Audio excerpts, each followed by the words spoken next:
It wasn't the Christmas morning I was used to. There was no sound of children running through the house, no smell of cinnamon in the air, no laughter from Gerald rushing down the stairs with his handmade card for me. This morning there was just the hum of the fluorescent lights overhead, and the quiet shuffle of nurses' feet in the hallway. The kind of quiet you feel in your bones. The kind of quiet that tells you that maybe, just maybe, you've been forgotten. I woke up to the smell of bleach instead of pine. That's the scent that filled the air here. A sharp, clinical reminder that this place was not my home. I had no choice but to get up slowly, my knees protesting, the stiffness telling me the rain last night had come and gone but left its mark. The ache was a familiar old friend, curled around my legs like it always did. I didn't ask it to leave anymore. I just breathed through it. The red sweater was laid neatly over the back of the chair. It wasn't much. Gerald had bought it for me a few years ago. He said it was to keep me warm, but what he didn't know was that it was one of the few things that still felt like him. I slipped it on and stared out the window. The parking lot was empty, save for a few cars that crunched the icy slush as they passed by. Every now and then I let myself imagine that one of those cars would pull up, that it would be Gerald or Patasha, that they'd walk in with a pie or a gift bag full of goodies. Maybe this time they'd surprise me, take me out for a little while, show me that I mattered. But as the minutes ticked by, and the sun climbed higher in the sky, I couldn't hold on to that hope anymore. By 11 a.m., the dining hall had emptied out, families taking their loved ones back to their rooms to unwrap presents and laugh over stockings. The familiar sounds of joy filled the air, but they weren't my sounds. Not this year. The scrambled eggs they served were rubbery, but I ate them anyway. No point in complaining. I'd learned that lesson long ago. I sat by the window, my eyes drifting over the parking lot, hoping for someone to pull in, but no one did. "Anything I can get you, Miss Moore?" Na asked, her voice gentle as she poured juice into tiny plastic cups for the others. Her smile was warm, genuine. But there was something in her eyes I could see, a quiet understanding. Maybe she could tell how hard I was trying to pretend this wasn't bothering me.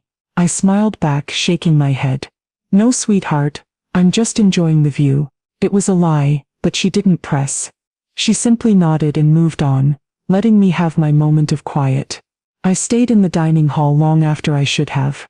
There was no rush to get back to my room. There was nothing there but silence and the ever-present reminder of who I'd become. They didn't tell you that when you were young, that when you got old you'd be placed in a room with no pictures, no familiar smells. You'd just fade into the background, a face that became more and more forgettable with each passing day. Eventually I wheeled myself back to my room, the loneliness settling in as I passed by the empty hallways. I turned on the small television mounted in the corner, but I didn't really watch it. There was a holiday movie playing, all fake snow and smiles. The kind of happy that felt distant, unreal. I muted it, the sound of the fake laughter too much for me to handle. The hours dragged. The light outside began to fade, the sun dipping behind the trees that lined the back fence. And then, just as I thought the day might stretch into eternity, I heard it. A soft knock on the door. Not a loud one, just enough to let me know someone was coming in. But they cared to ask first. When I looked up, there was Nina. She had a small white envelope in her hands. "I almost forgot," she said, smiling. "This was dropped off at the front desk this morning. They asked that it be delivered today. Specifically today. It's for you." The handwriting on the envelope was elegant. Careful. My name, Evelyn Rosemore, written in ink that seemed too fine for a place like this. My hands trembled as I took it. Not because I was afraid, but because I knew this wasn't just any letter. I hadn't received a real letter in years. Bill's junk mail. That was all I got. But this was different. "Do you know who left it?" I asked, almost afraid of the answer. Nina shook her head. "No, just said they were a visitor. Not a relative, but they said you'd know who it was from." I stared at the envelope for what felt like an eternity before I opened it. Something in my chest started to tighten. It wasn't fear, it was hope, the kind I hadn't felt. In so long it almost felt foreign. I slid my finger under the flap and carefully pulled out the thick paper inside. The words on the first line jumped out at me. "Dear Evelyn, I don't know how to begin this without crying." I stopped reading for a moment. I could feel my heart start to race. I blinked. Was I reading this right? My hands shook as I continued. "My name is Denise Holloway. I believe I'm your daughter." The world seemed to tilt. My mind couldn't wrap itself around the words. My daughter, the baby they told me had died. I read the letter again and again, trying to make sense of it. And in that moment, as the room grew darker and the world outside remained silent, I knew that everything was about to change. I sat there for a long time, the letter still in my hands. The words swam in front of my eyes, but it was hard to focus on them. I read and reread that line over and over again. I believe I'm your daughter. I blinked, unsure if I was imagining it, if my eyes were playing tricks on me. The letter was heavy, its paper thick, almost too real for a letter from someone I'd never met.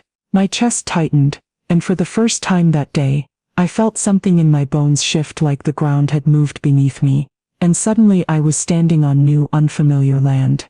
Denise Holloway. I pressed my hand to my mouth, feeling the weight of those two words. She believed she was my daughter. I couldn't even remember what it felt like to be a mother. It had been so long since I'd held a baby, since I'd had a little one's arms around me, calling me mama. I had almost forgotten how much I'd missed it, how deep that ache had run for so many years. I set the letter down on my lap, running my fingers over the smooth paper. I don't know how to begin this without crying. I felt the lump in my throat rise, as if my heart knew what my mind wasn't ready to admit. She wasn't lying. This wasn't some kind of cruel joke. This was real. For years I had lived with the quiet knowledge that there was a piece of me that had been lost forever. Gerald had never known. He was too young when it happened, and by the time he was old enough to understand, I was too deep in the silence to tell him. How do you explain that to your son? That there was another child, a daughter who had been taken from you before you even had the chance to say goodbye. The hospital. I could still remember the sterile scent of it, the hum of the machines, the coldness of the sheets they gave me to lay on. I remember the nurse who came in, who said the words I could never forget. She didn't make it. Best you don't see her, honey. Those words had been drilled into my mind, replacing my daughter's cry with silence. They told me it was for the best, that it would be easier if I just let go. But I never did. I never stopped thinking about her, wondering who she would have been. And now here was this letter. I didn't know what to feel. Part of me was overwhelmed. Another part was afraid to believe it, afraid to hope after all these years. What if it wasn't real? What if this was some kind of mistake, a misunderstanding, or worse, what if I reached out, only to have my heart shattered again? I swallowed hard, trying to steady myself. I took a deep breath, and unfolded the letter again. I read it, my eyes slowly working through the words that had been written so carefully, so beautifully. For 56 years, I have believed I gave birth to a baby girl who died before I ever held her. That's what they told me. That's what they swore. I was young, too young, barely 22, and too scared to ask questions. They said she didn't make it, that the delivery was too rough, that it was better I didn't see her. They didn't let me name her, didn't even let me hold her hand. Now here I am, an old woman in a nursing home, holding a letter from a woman who said she was that baby. I could feel my breath catch in my throat. It was like the past had come alive again, flooding me with memories I had buried so deeply. The words from that nurse, the overwhelming feeling of being left with nothing but an empty crib, and the echo of my own heart breaking. I'd never asked questions. I had been too afraid, too ashamed, to even wonder if they were lying. But what if they had? The letter continued, recounting how Denise had spent years trying to find me, how she'd stumbled upon her original hospital records, and how those records didn't match the story she'd been told. She'd tracked me down through church records, birth registries, and even a retired nurse, who still remembered the young woman who had cried herself to sleep that night. I had been that young woman. I had been the one who had been too scared to ask. I had been the one who had trusted them. And now Denise had found me. I folded the letter back up slowly, my fingers trembling. I pressed it against my chest like it was something fragile, something precious. I was afraid to let it go, afraid to put it down, afraid that if I didn't hold it close, it might slip away. Nina came in then, bringing my lunch tray. She smiled softly when she saw me holding the letter, as though she understood. She didn't ask anything. She didn't need to. She just sat with me for a moment, and I let the silence hang between us. It wasn't uncomfortable. It was the kind of silence you only share with someone who doesn't need words to understand. I'm not sure what to do. I said quietly, my voice thick with emotion. I don't know how to respond. She didn't say anything right away. She just took the tray from my lap, set it aside, and placed a hand on mine. Her touch was warm, grounding. You'll know what to say when the time comes, she said softly. You don't have to rush. I looked up at her, feeling the weight of all those years pressing down on me. What if it's too late? I whispered. What if she doesn't want to see me? Nina smiled kindly, giving my hand a gentle squeeze. You're not too late. She found you. She's looking for you. That's something, right? You just take it one step at a time. I nodded slowly, trying to steady my breathing. One step at a time. I could do that. The letter from Denise had opened a door I didn't even know was there. And now I had a choice. I could either stay behind that door, wrapped in the safety of my past, or I could step through it and see where it led me. The thing was, I wasn't sure if I was brave enough to walk through it. But for the first time in years, the thought of doing so didn't seem as impossible as it once had. The days blurred together, after I read that letter. Time moved in fits and starts, like it was unsure whether it should stop or keep going, like it was holding its breath too. The truth was hard to swallow, but harder still was what I had to face about myself. How many years had I carried this secret, this weight? How many nights had I laid awake, staring at the ceiling, trying to ignore the hollowness inside me? I had been told my daughter died. I had believed it. How could I have known that they had stolen her from me? I didn't know where to begin. I didn't know how to process everything. Denise had said in her letter, she had painted a picture of a life that should have been mine to share. A life I should have watched unfold from the very beginning. And now at 78, I was sitting here, alone in a nursing home, reading that my daughter was alive. I'd spent my entire life wondering, what had happened to her? Had she grown up happy? Did she look like me? Did she have my eyes, my hands? Did she ever wonder who her real mother was? I never stopped asking myself those questions. Even when Gerald was born, even when I built a life for us both, the empty space where she should have been remained. That empty space became a part of who I was, like a scar on my soul. I had buried the pain, stuffed it down with everything else that was too much to deal with. When Gerald was young, I tried not to let him see how much I grieved, how much I missed the daughter I had never had the chance to know. It was too hard to explain, and in some ways I guess I thought it was easier if I just kept it hidden. But now all those years of pretending had caught up to me. I had always felt that distance from Gerald. I thought it was just the way of things. He grew up, got married, had his own family, but when he moved me into this place, I saw it differently. It wasn't just him growing up. It was something else. He had stopped calling. He had stopped visiting. His wife, Patasha, would say, "He's busy, Ma." We're all busy, but somehow I couldn't shake the feeling that it was more than that. I hadn't said it out loud, but I knew. Gerald had made a choice. He had chosen to put distance between us, and here I was, at the end of my life, with my past spilling open like a book I had never read, with my daughter's name sitting on the page. Denise, she wasn't the ghost I had mourned for so many years. She was real, and she had found me. The realization was a cold, hard slap, and for a moment I couldn't breathe. But in the quiet of that nursing home room, after reading that letter a dozen times, the truth began to settle. I hadn't been left alone by choice. I hadn't abandoned her. They had taken her from me.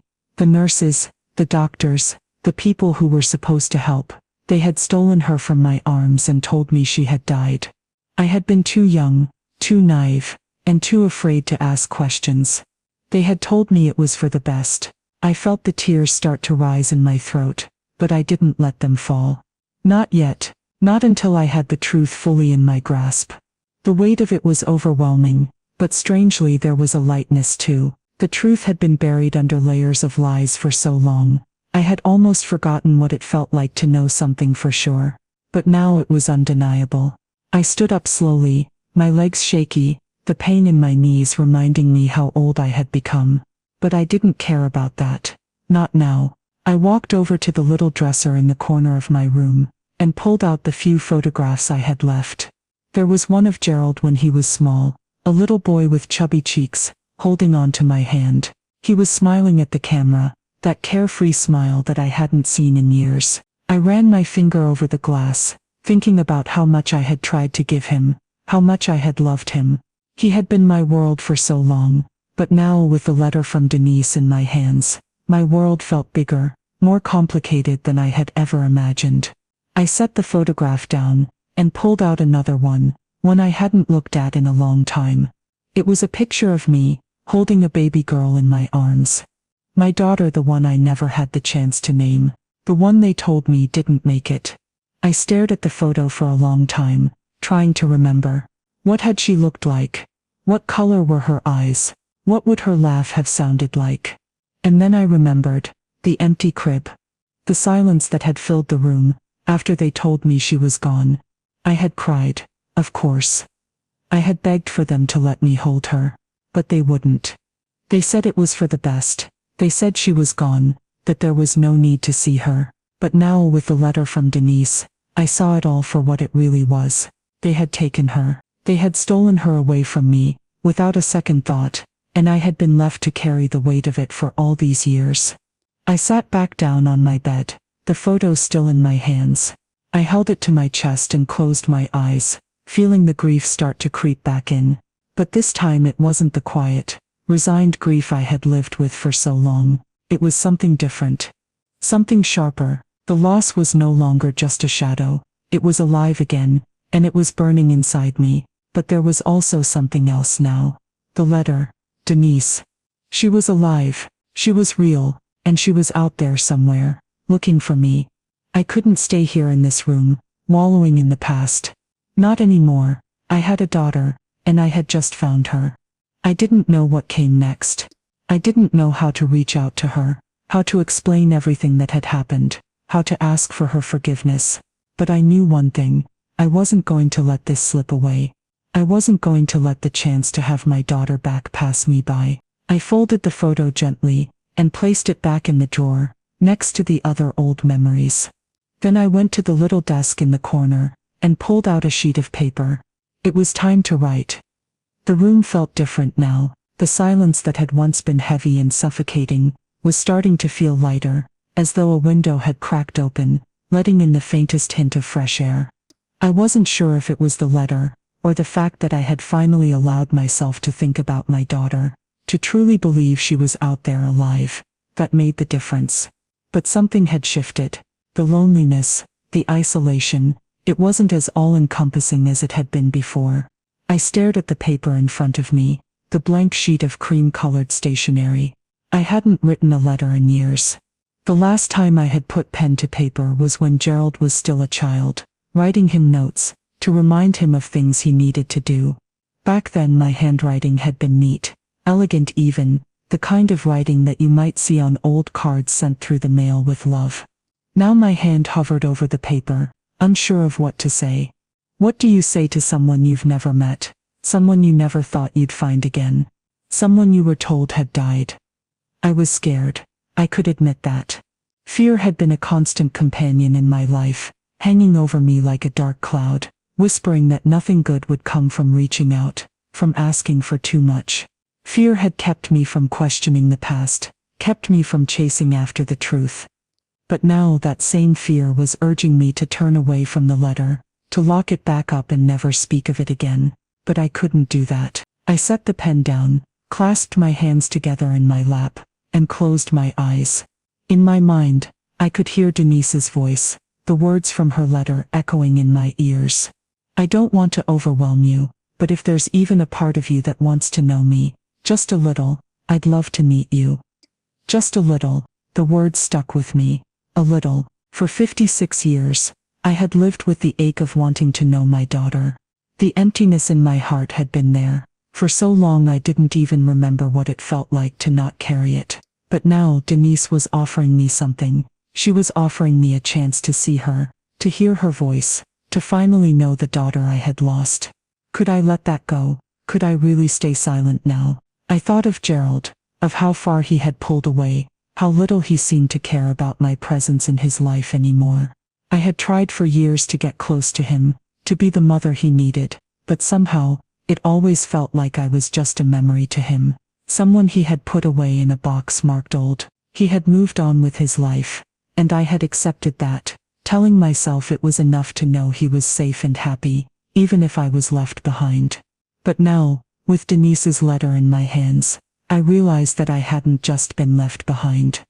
I had been forgotten. I had been placed on a shelf and told to stay there, out of sight, and out of mind. It hurt. It hurt so deeply, but it was nothing compared to the pain I had lived with after they told me my daughter was gone. And now, here she was, writing to me, reaching out to me after all these years. She had found me. She wanted to know me. I took a deep breath, wiped away the tear that had slipped down my cheek, and picked up the pen. Dear Denise, I can hardly believe I'm writing this. Your letter was the last thing I ever expected, and the first thing I've read in years that made me feel something other than sorrow. I've spent so many years believing you were gone, that I had lost you forever, and yet here you are, alive, reaching out to me. I want you to know that you are not a stranger to me. I've carried the memory of you with me all my life, even though I never knew your name, never saw your face. You were always in my heart, and I never stopped wondering who you were, who you would have become. I paused. My hand trembled slightly as I continued. This wasn't just a letter, it was a bridge, a connection that had been severed for so many years, and now I was trying to rebuild it, brick by brick, word by word. I was young, too young, to understand what was happening when they took you from me. I didn't know how to fight back. I didn't know how to ask questions, and I believed them when they told me you had died. For so many years, I mourned you. I carried your absence with me, and I wondered if you ever thought about me, if you ever wondered what happened to your mother. But now, Denise, I know the truth, and the truth is I never gave you up. They took you from me, and for that, I am so sorry. I never had the chance to hold you, to name you, to tell you that I loved you, but I've loved you all my life, and I always will. I'm not sure what to say next. I'm not sure what comes after this. But I want to know you, Denise. I want to meet you. I want to hear your voice, and see your face, and know the woman you've become. I want to know the daughter I lost, the daughter who found me again. I put the pen down and closed my eyes, feeling the weight of the words settle over me. I had written the truth, the whole truth, and nothing more. There was no pretense here, no fear, just the raw, honest truth of a mother reaching out to a daughter after all these years. It wasn't perfect. It wasn't the neat, composed letter I had hoped for, but it was enough. It was real. I sealed the envelope, my hands steady now. I wasn't sure when Denise would receive it, or what her response would be, but I knew that this was the first step. The first step toward healing, toward a reunion that I hadn't dared to hope for. I handed the envelope to Nina. When she came by to check on me, her smile was soft, understanding. She didn't ask any questions. She just took the letter from my hands and promised to send it off for me.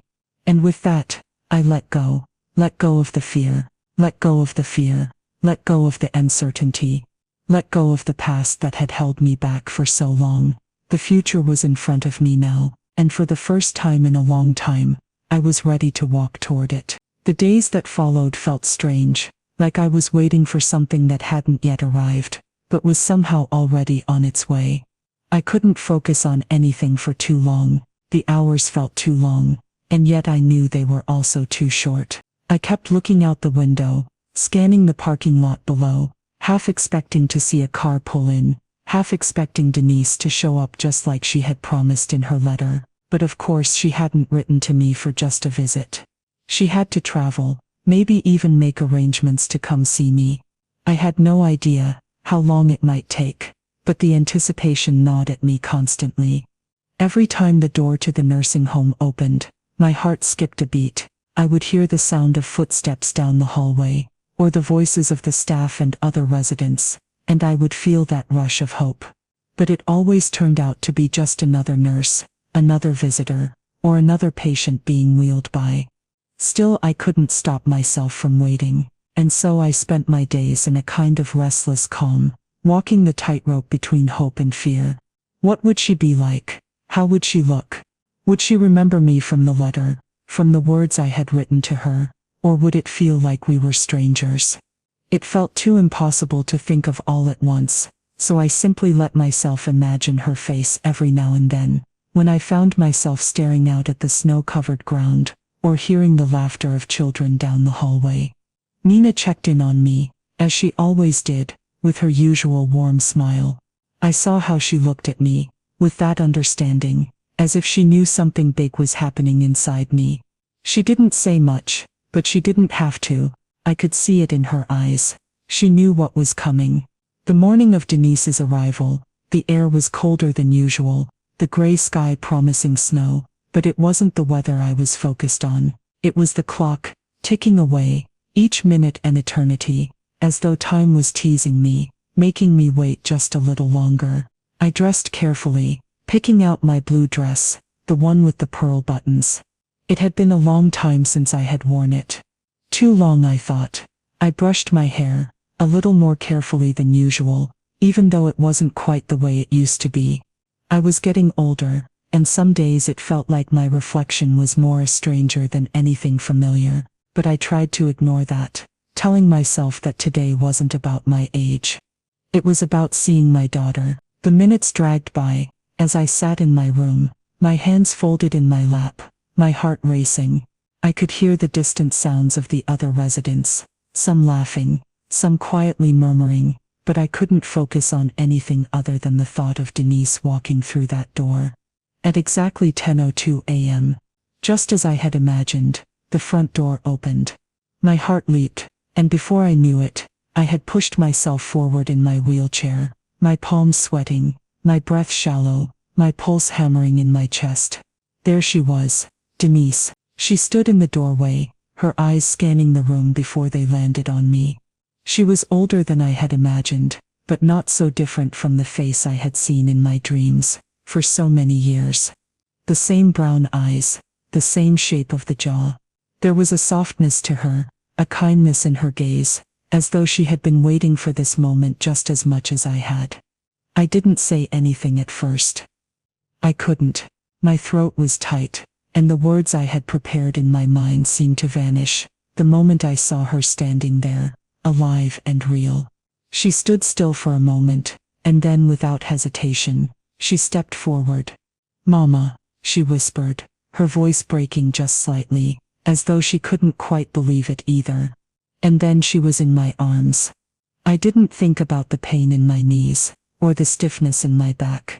All that mattered was the warmth of her body, the feeling of her arms around me, the feeling that I wasn't alone anymore. We didn't speak for a while. There were no words necessary. In that moment there was only the sound of our breaths, the quiet sobs of two women who had been separated for so long, and were now finding each other again. She held me as if she was afraid I might disappear, if she let go, and I held her back, just as tight, because I was afraid of losing her all over again. When we finally pulled away, she cupped my face in her hands, her thumbs brushing away the tears that had fallen down my cheeks. "You look just like I imagined," she said, her voice soft, almost reverent. I laughed through my tears, still shaking, still trying to catch my breath. "I was worried you'd take one look at me and run." "Never," she whispered, her voice firm, full of love. "I've waited for this moment my entire life." She pulled out the bouquet of white tulips she had been holding in her hand and handed them to me. "These are for you, Mama, for everything we've lost and everything we've found." I held the flowers gently, a symbol of the new beginning that was blossoming between us, even though it felt impossible, that it could happen so suddenly, so miraculously. She wasn't just my daughter from the past anymore. She was here, now. She was with me, and she had found me after all these years. "You don't know how long I've waited for this," I said, my voice trembling with emotion. "For so long I didn't know if I would ever see you again." "I know," she said softly, taking a seat next to me, "but I'm here now. And we have time to get to know each other, time to catch up." The words seemed almost surreal, but they were real. She was here, and that was enough. For the rest of the morning we sat together in the visitors' lounge, talking about everything and nothing. She told me about her life, her family, her career. She shared stories of her childhood, and I shared what I could, telling her about the years I had spent without her, about the grief that had never gone away. I showed her the photo albums I had kept, all these years, the ones of Gerald and me, the few pictures that had survived. She asked about my parents, about the things that shaped me, and I told her the things I had kept buried for so long. At some point she pulled out a small folded piece of paper from her bag. It was an old birth certificate.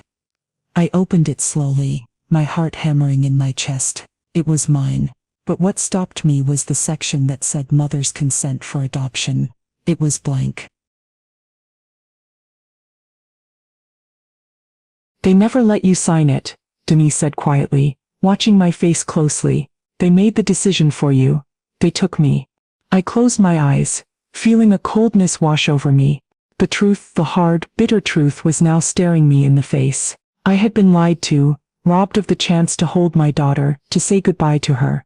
They had taken her from me, but she was here now, and nothing else mattered. The days following Denise's arrival were a blur of emotions and small, quiet moments. We spent hours together, talking, laughing, and slowly piecing together the story of who we had both become. It wasn't just the years of silence between us that we were reclaiming, it was everything. The things I had missed, the things she had wondered about, the gaps in both of our lives that had remained unfilled for so long. I had never imagined, in all those years of waiting, that it could be like this, to sit across from my daughter, to hear her voice, to look into her eyes, and see myself reflected there. It was both surreal and grounding, like a dream I never thought would come true. She brought me flowers every Sunday, lilies, roses, sometimes sunflowers, her adoptive mother's favorite. She never hesitated to share stories of her family, of her 2 daughters, Kayla and Jasmine. She was so open, so full of love, that I couldn't help but be drawn into it. It was the kind of love I had been starved for, and yet I had forgotten what it felt like to be loved so completely, so effortlessly. Kayla and Jasmine came to visit a few times too. Kayla, tall and quiet, with her nose always buried in a book. Jasmine, loud and funny, the kind of girl who lit up a room with her laughter. They were part of a world I had never seen, and yet they felt like family from the first moment I laid eyes on them. When they hugged me, it wasn't just a gesture, it felt like a return, a homecoming. They were my granddaughters, my flesh and blood. One afternoon, as we sat in the garden, Denise asked me if I had ever dreamed of her. I smiled, my heart swelling with a bittersweet ache. I dreamed of a little girl, I said softly, a curly-haired girl in a yellow dress. I would wake up crying sometimes, wondering if she was real, but I think I knew, deep down she was always there. Denise smiled back, her eyes full of understanding. I never left you, Mama, she said quietly. I was always with you in ways you couldn't see. The days grew warmer, and I felt myself changing. The weight of the years I had spent alone started to lift. There was a lightness in my chest, a kind of peace I hadn't known in decades. It was a peace that came from the simple act of being seen, of being loved, and of finally having my daughter by my side. But I knew there was one more thing I needed to do. I couldn't leave it unspoken. The truth needed to be shared, even if it came with pain. I wrote a letter to Gerald. It wasn't meant to change anything. It wasn't meant to ask for anything. I just needed him to know. Nina helped me write it, of course. I told her what I needed to say, and she made it sound just right. Dear Gerald, you are always enough, but you were not the only one. You have a sister. She found me. She didn't take anything from you. She gave me back a piece of myself. I hope one day you want to meet her. If not, that's between you and God. Love, Mama. It wasn't a letter I expected a response to. Gerald had made his choice long ago, but I had made mine too. I was no longer waiting for his approval, for his validation. I had found my own peace. Weeks passed and life settled into a new rhythm. Denise and I spoke every day. I met her husband Thomas, a gentle man who had loved her for years and was now becoming a part of my world too. I was no longer a forgotten relic of the past. I was a mother, a grandmother, and a woman who had found her way back home. Denise brought me to her house for the first time, a small but beautiful place with pale blue shutters and a porch swing that creaked in the wind. Inside it was warm and lived in, filled with pictures of her family, her wedding day, her daughters when they were little. There was a quilt draped over a rocking chair in the corner, and when I touched it, Denise smiled. That was my mom's, she said softly, the one who raised me. She did a good job, I said, feeling the tightness in my chest. She did, so did you, Denise replied. The words meant more than I could say. That night, as I sat at their dinner table, surrounded by the sounds of life, laughter, the clink of silverware, the casual chatter, I realized something profound. For the first time in so long, I didn't feel like a piece of forgotten history. I belonged. Not just in memory or in faded photos, but here, in the now. I wasn't just a mother lost in the past anymore. I was a part of something, a family, a real family. The next morning, as I woke up in the guest room, the soft light streaming through the curtains, I realized I wasn't afraid anymore. I wasn't afraid of being alone, of being forgotten, because I had found my place. I had found my daughter, I had found my home again. It was spring now, a new beginning, and I was ready for it. Denise had started the paperwork to bring me home full time, but she promised we would take it slow, make sure it was safe, right? But I saw it in her eyes. She wanted me there, not out of obligation, but because I was her mother. She had waited so long for this moment, just as I had. Some days when I sit by the window in the nursing home, I think about the woman I used to be, the one who waited, who hoped, who believed the world had forgotten her. That woman, brave as she was, had survived a grief most people never even spoke of. She deserved peace, and she found it. Because on that Christmas morning, when I thought I was left alone in the world, I had no idea that my daughter, the daughter I was told had died, was already on her way back to me. She didn't just send a letter, she gave me back my name, my heart, and the family I had always longed for. And in the end, that was the greatest gift of all.